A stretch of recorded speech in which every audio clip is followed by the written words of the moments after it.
Selamat pagi, selamat hari Minggu saya ucapkan kepada seluruh jemaat GKO BSD yang dikasihi Tuhan. Pada saat ini, marilah kita beribadah kepada Allah dengan hati yang bersyukur, sebab Allah itu baik dan kasih setianya tak berkesudahan atas kita.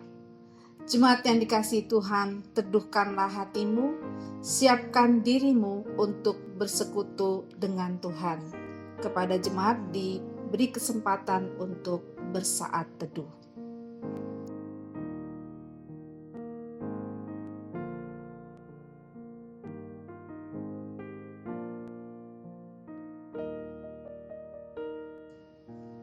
Di dalam Minggu Sengsara kedua hari ini, kita diterangi firman Tuhan untuk merenungkan dan memaknai tentang kondisi hidup kita yang berdosa dan pantas dihukum, tetapi oleh karya pengorbanan Yesus Kristus, kita diselamatkan dan hati nurani kita dimurnikan agar kita dapat beribadah dan menyembah Allah.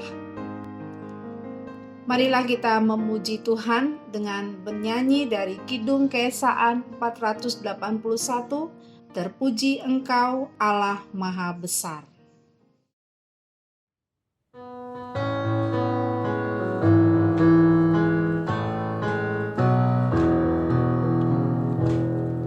Terpuji Engkau Allah Maha Besar, karena Yesus telah bangkit dan hidup kekal. Haleluya, puji Tuhan, haleluya, amin.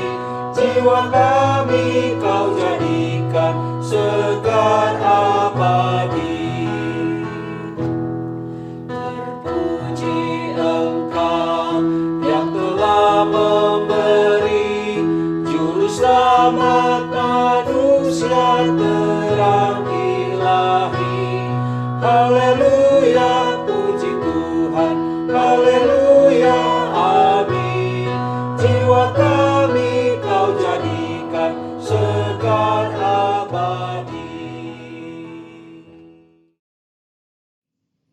Ibadah Minggu Sengsara kedua, Tuhan kita Yesus Kristus saat ini jadi di dalam nama Allah Bapa yang mengutus putranya Yesus Kristus untuk keselamatan kita manusia dan yang menyertai kita melalui tuntunan Roh Kudus.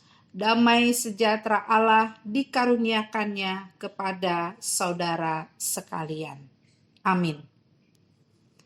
Nas pembimbing di Minggu Sengsara kedua ini terambil dari 1 Petrus 3 ayat yang ke-15 sampai ayat yang ke-16.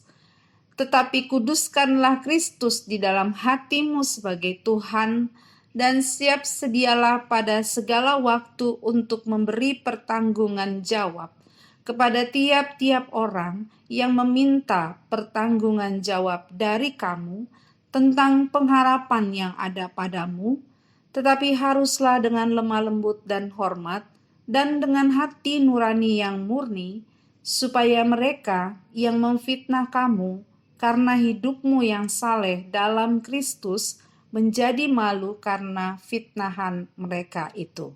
Amin.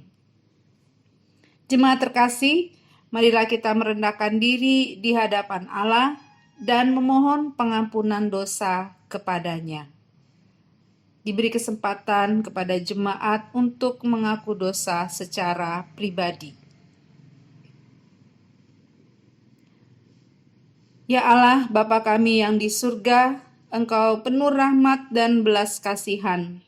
Kasih-Mu tidak berkesudahan dan kesetiaan-Mu kekal. Sebab itu, ya Allah, kami mari datang ke hadapan-Mu.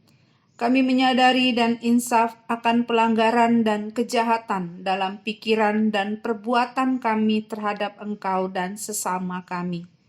Rasa takut akan Engkau masih kurang, sehingga kami masih menyukai keinginan dosa dan membuahinya.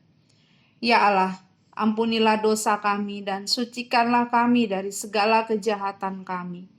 Berilah kekuatan baru di dalam roh, hati dan pikiran kami untuk meninggalkan segala kejahatan dan dosa.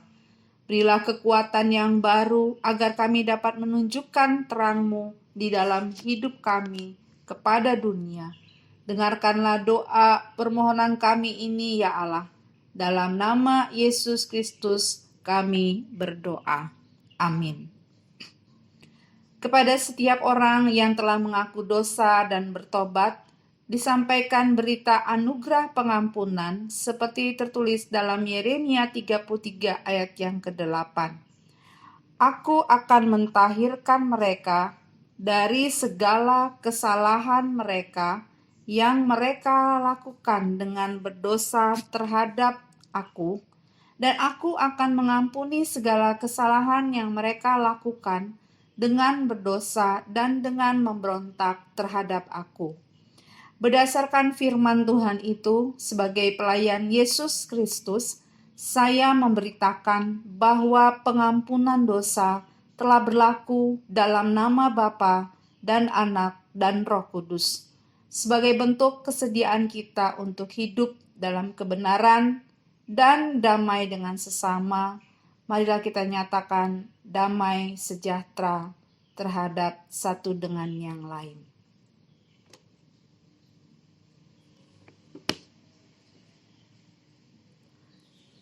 Sebagai umat yang telah diampuni Allah melalui karya Tuhan Yesus, mari kita mendengar petunjuk hidup baru yang diambil dari Yakobus 1 ayat 21. Sebab itu buanglah segala sesuatu yang kotor dan kejahatan yang begitu banyak itu, dan terimalah dengan lemah lembut firman yang tertanam di dalam hatimu yang berkuasa menyelamatkan jiwamu. Amin. Jemaat yang dikasihi Tuhan Yesus Kristus, mari kita berdoa memohon bimbingan Roh Kudus untuk kita bisa memahami kebenaran firman Tuhan yang akan kita renungkan bersama. Kita bersatu di dalam doa.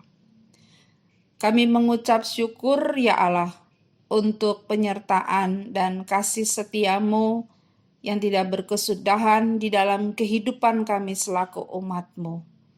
Kami mengucap syukur bahwa hari ini kami boleh menerima kesempatan untuk beribadah kepadamu. Kami mau siapkan hati kami untuk mendengar dan merenungkan firman Tuhan. Kiranya Engkau mengurapi umat-Mu, supaya kami dapat memahami kebenaran firman Tuhan. Kami sungguh percaya bahwa firman-Mu kekal, firman-Mu adalah sumber kekuatan, dan firman-Mu itu adalah penolong di dalam kehidupan kami. Berfirmanlah ya Allah, karena kami anak-anak-Mu telah siap untuk mendengar. Di dalam nama Tuhan Yesus firman yang hidup, kami telah berdoa. Amin.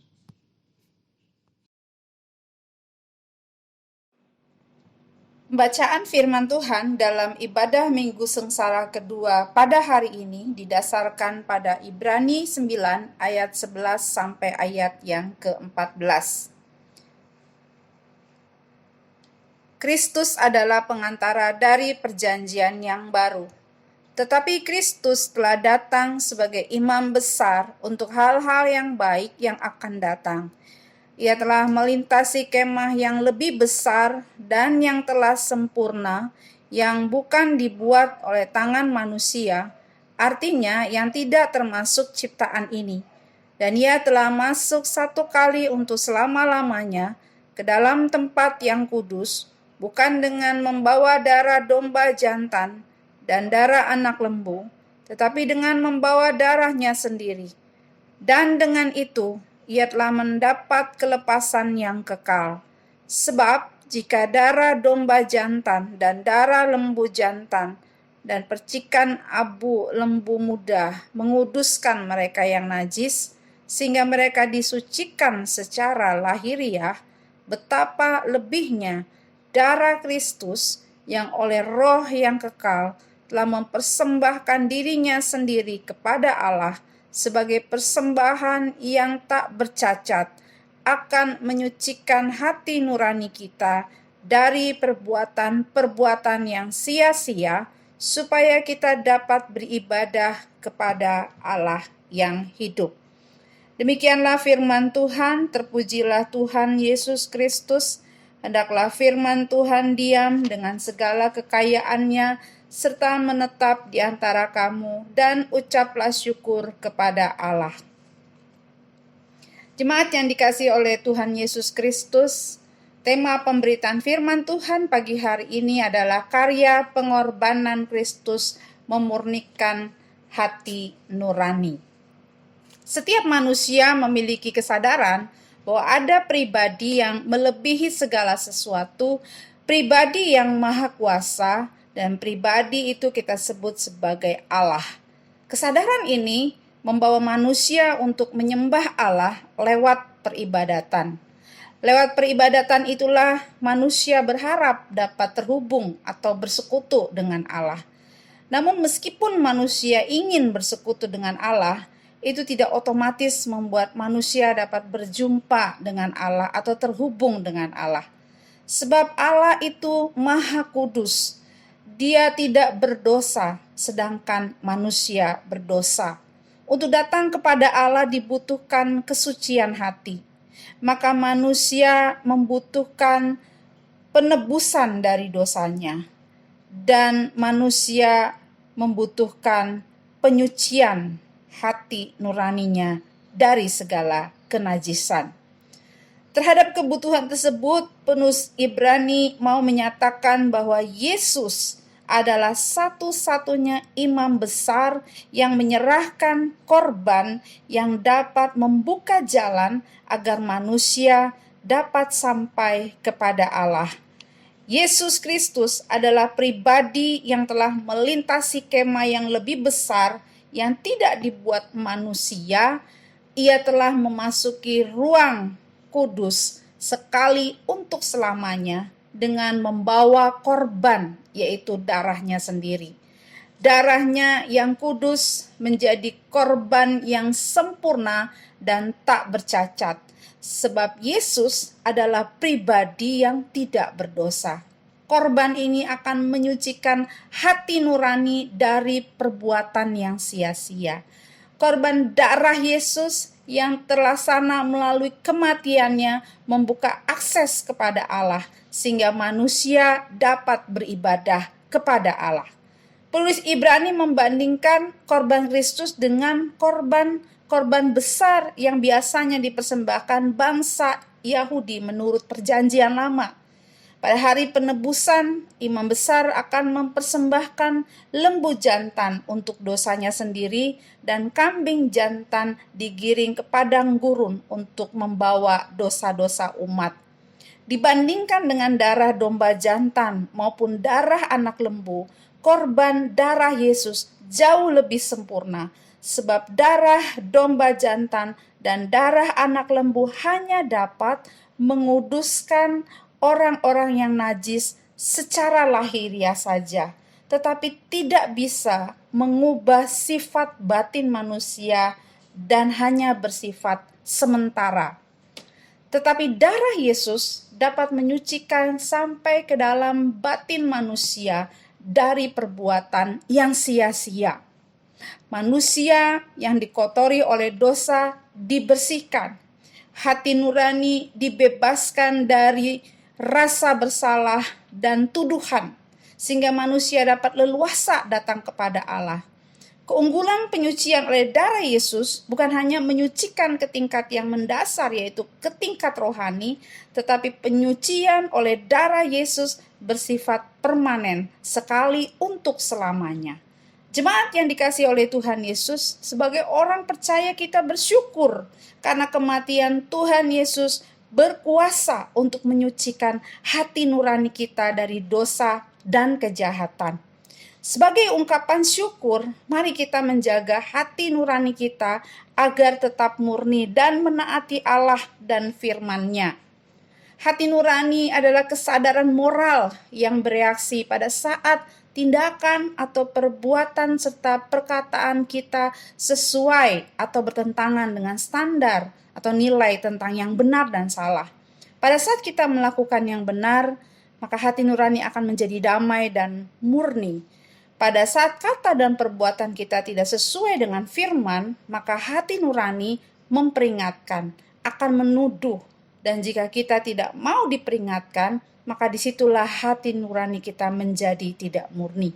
Oleh sebab itu, jangan mengeraskan hati dan menutup telinga terhadap seruan hati nurani, tetapi bekerja samalah dengan tuntunan hati nurani yang mengingatkan kita untuk tetap pada nilai-nilai firman Tuhan. Dengan cara demikian, hati nurani kita tetap terjaga kemurniannya.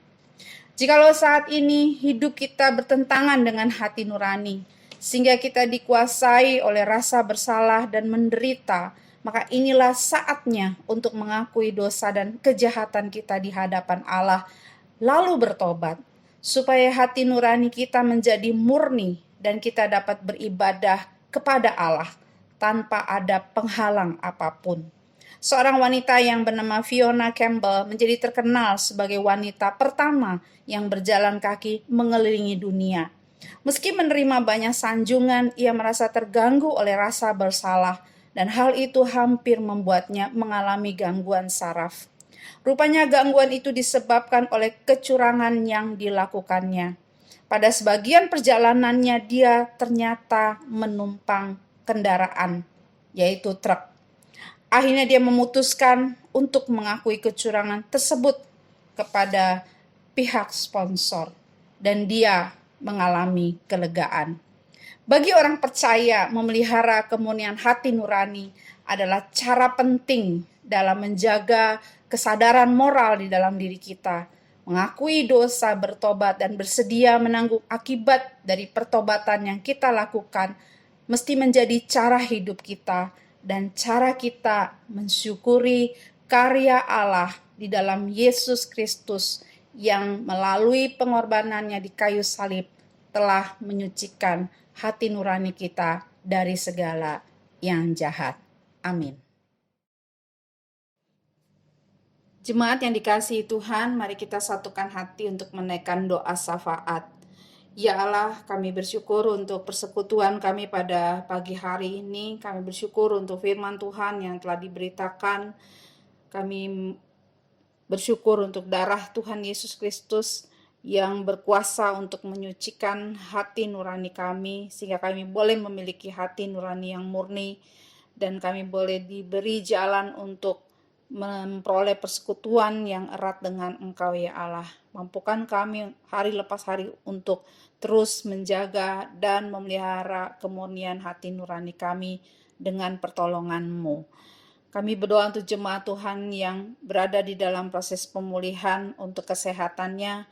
Kami berdoa memberkati Ibu Tiurlan Huta Barat, meskipun kondisi tubuh jasmaninya lemah karena usia, tetapi biarlah kami berdoa lewat persekutuan dengan Tuhan hari lepas hari, tubuh batinnya daripada Ibu Tiurlan boleh terus dibaharui dan dikuatkan. Tuhan memberkati setiap obat-obatan ataupun vitamin yang dikonsumsinya. Pakai semuanya itu Tuhan untuk menjadi alat yang memulihkan dan memberikan kekuatan bagi tubuh jasmaninya.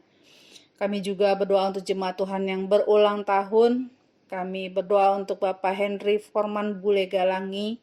Kiranya hikmat Tuhan ada padanya, dan beliau dimampukan untuk mengisi hari-hari hidupnya untuk melakukan hal-hal atau pekerjaan baik yang berkenan kepada Tuhan, baik di tengah keluarga, di tempat pekerjaan, dan dimanapun beliau berada dan beraktivitas. Tuhan menyertainya, dan Tuhan memberkati seluruh kehidupannya dan juga rumah tangga serta pekerjaannya. Kami juga berdoa Tuhan untuk keluarga Bapak Diaken Suhunan Siagian. Tuhan memberkati kepemimpinan Pak Diaken Suhunan Siagian dalam keluarganya. Biarlah Engkau yang memampukan sehingga beliau boleh memimpin keluarganya dengan kasih Tuhan, dengan hikmat dan wibawa yang daripada Allah, sehingga seluruh keluarganya boleh tumbuh menjadi keluarga yang takut akan Tuhan. Kau juga berkati istrinya, Ibu Lini, biar Ibu Lini juga boleh menjadi penolong yang baik buat suaminya, dan juga boleh menjadi berkat buat ketiga anak-anaknya. Kami berdoa Tuhan untuk anak-anaknya, baik Dea, Chelsea, bahkan juga Keken. Tuhan memberkati pertumbuhan rohani mereka, Tuhan mengaruniakan kesehatan bagi mereka, dan ada penyertaan-Mu, Engkau nyatakan di dalam studi yang mereka jalani, sehingga mereka boleh meraih keberhasilan. Kami juga berdoa untuk keluarga Ibu Penatua Ida Ayu Ambarita. Kami serahkan beliau sebagai pemimpin, sekaligus juga sebagai ibu di dalam keluarganya. Biar Engkau yang memberikan kekuatan baru senantiasa kepadanya dan hikmat kasih karunia, sehingga apa yang menjadi panggilan Tuhan dalam hidupnya, baik untuk melayani keluarga maupun juga untuk melayani jemaat Tuhan, dapat dilakukan. Kami berdoa juga untuk kedua anak-anaknya, buat Maria dan juga buat Magdalena yang ada di Jepang. Tuhan, kiranya Engkau yang memberkati anak-anak muda ini dalam kehidupan mereka, masa muda mereka, pekerjaan mereka, dalam setiap aktivitas yang mereka lakukan. Biarlah Engkau ada dan Engkau memberikan keberhasilan dan penyertaan bagi mereka. Kami juga berdoa ya Bapa untuk majelis dan juga keluarga. Mampukan kami sebagai pelayan-pelayan Tuhan untuk bekerja dengan giat, bekerja dengan sepenuh hati, sehingga tujuan Tuhan boleh tercapai melalui pelayanan yang kami lakukan. Pelihara kami dan seluruh keluarga dengan pemeliharaan Tuhan yang sempurna, sehingga apa yang dibutuhkan oleh pelayan-pelayan Tuhan dan seluruh keluarga boleh terpenuhi. Kami juga berdoa Tuhan untuk pelayanan pos GKO yang ada di Petuo Kalbar. Kiranya Engkau meneguhkan Pendeta David dan seluruh pengurus yang ada di Petuo. Kiranya iman jemaat terus bertumbuh dan mereka dimampukan Tuhan untuk menyaksikan kasih dan kuasa-Mu bagi masyarakat yang ada di Petuo.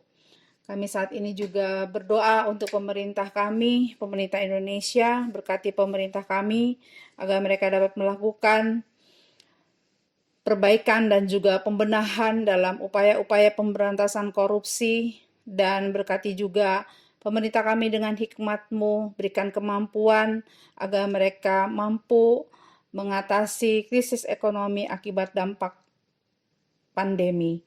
Kami berdoa Tuhan untuk seluruh keluarga dari Jemaat GKO BSD. Kuatkan umat-Mu Tuhan, baik secara jasmani maupun juga secara rohani. Mampukan kami Tuhan untuk mengelola setiap berkat yang ada, sehingga semua kebutuhan kami dapat tercukupi. Meskipun situasi saat ini kami berada dalam situasi ekonomi yang sulit, tapi kami percaya Tuhan ada bersama kami dan mencukupkan segala sesuatu yang kami butuhkan, serta memberkati setiap usaha pekerjaan yang kami lakukan. Kami serahkan hidup kami kepadamu ya Tuhan, jadikan kami juga menjadi saluran berkat bagi sesama kami yang membutuhkan, dengan cara-cara yang dapat kami lakukan sesederhana apapun itu, sehingga melalui bantuan, melalui doa dan kepedulian yang kami lakukan kepada orang-orang yang ada di sekitar kami, mereka pun juga dapat merasakan belas kasihan dan kebaikan Tuhan di dalam dan melalui kehidupan kami. Bapa di surga, ini yang menjadi doa kami bawa kepadamu. Terimalah di dalam nama Tuhan Yesus Kristus yang telah mengajar kami berdoa. Bapa kami yang di surga, dikuduskanlah namamu, datanglah kerajaanmu, jadilah kehendak-Mu di bumi seperti di sorga. Berikanlah kami pada hari ini makanan kami yang secukupnya, dan ampunilah kami akan kesalahan kami, seperti kami juga mengampuni orang yang bersalah kepada kami. Dan janganlah membawa kami ke dalam pencobaan, tetapi lepaskanlah kami daripada yang jahat, karena Engkau-lah yang punya kerajaan dan kuasa dan kemuliaan sampai selama-lamanya. Amin.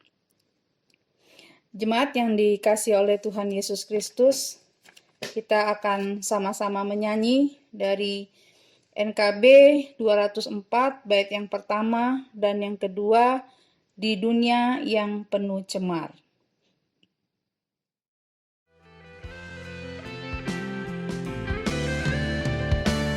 Di dunia yang penuh cemar antara sesamamu, hiduplah saleh dan benar, nyatakan Yesus dalammu, nyatakan Yesus dalammu, nyatakan Yesus dalammu.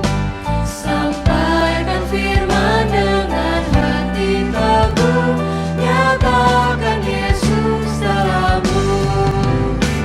Hidupmu kitab terbuka, dibaca sesamamu. Apakah yang membacanya melihat Yesus dalammu? Nyatakan Yesus dalammu, nyatakan Yesus dalammu. Sampaikan firman dengan hati teguh, nyatakan Yesus dalammu. Arahkanlah hatimu kepada Allah dan terimalah berkat-Nya. Allah Bapa kiranya memberikan kepada saudara hikmat dan berkat-Nya. Tuhan Yesus Kristus yang setia senantiasa memberikan saudara kekuatan dan kasih karunia-Nya, supaya saudara setia dan menjadi saksinya di tengah dunia ini. Penyertaan Roh Kudus menuntun hidup saudara, sehingga saudara menerima kesempurnaan hidup kini dan selamanya. Amin. Jemaat yang dikasihi Tuhan Yesus Kristus, kita bersyukur atas penyertaan Tuhan, maka ibadah kita pada pagi hari ini dapat kita jalani bersama. Dan pada saat ini kita masih berjuang untuk mengatasi pandemi COVID-19. Oleh sebab itu, tetaplah berdoa, jalani pola hidup yang sehat, dan tetap lakukan protokol kesehatan yang ditetapkan oleh pemerintah. Selamat hari Minggu. Tuhan Yesus memberkati seluruh jemaat. Shalom.